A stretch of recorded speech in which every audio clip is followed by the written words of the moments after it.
اردو میں نا ایک بڑا مسئلہ ہے جو کہ بینگ مسلم ہمیں پتہ ہونا چاہیے کہ ہر لفظ اپنی زبان میں ہر لفظ نفسیات کی کنسٹرکشن کرتا ہوتا ہے.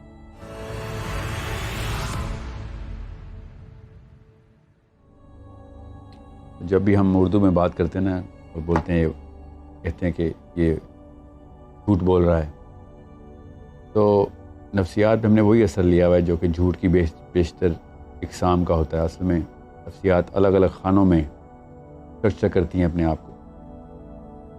عربی میں یہ فائدہ ہو گیا, ہمیں پتہ ہونا چاہیے کہ اسلام میں اس کی قسمیں الگ الگ پراپر نفسیات کو الگ الگ اسٹرکچر کرتی. جھوٹ کی نفسیات ویسے کیا ہیں؟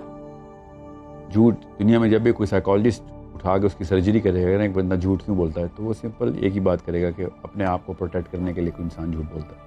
اپنی ریپوٹیشن کو پروٹیکٹ کرتا ہے, اپنی ریسورس کو پروٹیکٹ کرتا ہے, اپنے امیج کو پروٹیکٹ کرتا ہے, اپنی کسی بھی لیول پہ ہستی کو کوئی بھی نقصان ہو رہا ہو اس سے بچانے کے لیے جھوٹ بولتا ہے بندہ. عربی میں اس کو کذب بولتے ہیں, کذب. اردو میں جب جھوٹ کسی اور پہ باندھا جائے نا اس کو بھی جھوٹ ہی بولتے ہیں.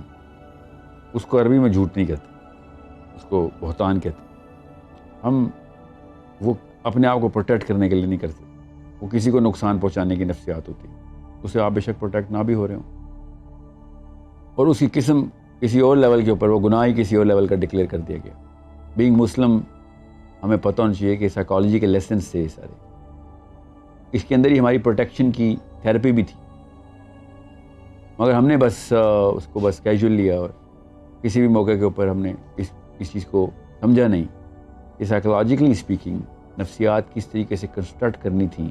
ماں باپ کو چاہیے تھا کہ کن کن چیزوں کے اوپر, ظاہر ہے ایک بندہ اپنے آپ کو پروٹیکٹ کر رہا ہے اور اس کے لیے کوئی نسخے تیار کر رہا ہے جھوٹ بولنے کے فار ایگزامپل, تو اس کو کس طریقے سے ہینڈل کرنا تھا, اس کو روک تھام کے لیے کیا اسٹریٹجی بنانی تھی. اور ایک بندہ کسی اور کو مسمار کرنے کی کوشش کر رہا ہے تو اس کی اسٹریٹجی, اس کی پریونٹیو اسٹریٹجی بھی کوئی اور ہونی چاہیے. اس لیے جب جھوٹ کی آپ روک تھام کریں گے نا گھر پہ یا اپنے ساتھ بھی کریں گے تو آپ کو الگ الگ لیول کے اوپر اس کو سمجھنا پڑے گا اور اس کی تھیراپیوٹک جو پروسیسنگ ہے وہ بھی الگ الگ لیول پہ کرنی پڑے گی. جھوٹ اتنا عام ہو چکا ہوا ہے, اتنا عام ہو چکا ہے اس وقت کہ یہ بہت ضروری ہے کہ آپ کو پتہ ہو کہ جھوٹ کی اصل میں ویلیو کیا ہے, اس گناہ کی امپیکٹ ریپرکشنز کیا ہیں.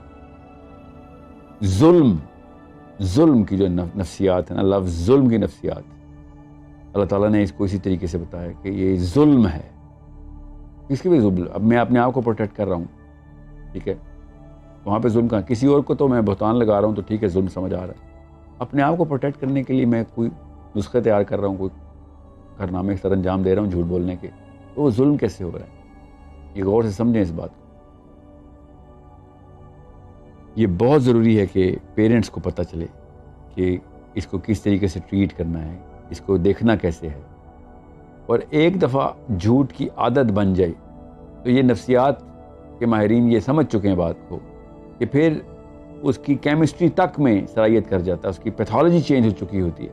وہ جانتے دانستہ طور پر یا نہ دانستہ طور پر جھوٹ بولنا شروع کر دیتا ہے. اس کو پتہ ہی نہیں ہوتا کہ وہ جھوٹ بول رہا ہے, تو لگتا ہے کہ بس یہی طریقہ ہے دنیا میں زندہ رہنے کا.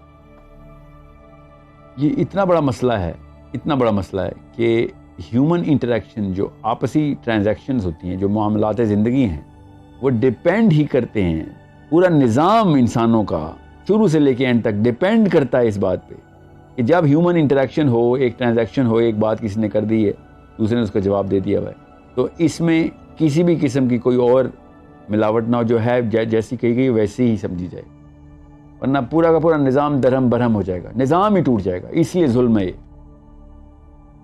اگر مجھے پتہ ہو کہ ایک بندہ سچ بولتا ہے تو میں اپنے آپ کو اسٹرکچری اپنی پوری لائف کو, زندگی کو اس کے ساتھ جتنے بھی معاملات کروں گا, معاملات جتنے بھی اس بندے کے ساتھ ہوں گے, اپنے آپ کو اسٹرکچری اس کی اس بات کے وزن کے اوپر کر رہا ہوں گا, بشرطے کہ وہ بات جھوٹ نہ ہو. اگر ایک بندہ جھوٹ بول رہا ہے, ایک دفعہ بھی جھوٹ بول دے وہ میرے ساتھ, کئی سال کے روابط کے بعد بھی, اگر مراسم بچپن سے بھی ہوں مگر اچانک وہ کہیں کسی بات پہ جھوٹ بول دے تو اب میرے تمام معاملات افیکٹ ہونا شروع ہو گئے اس کے ساتھ.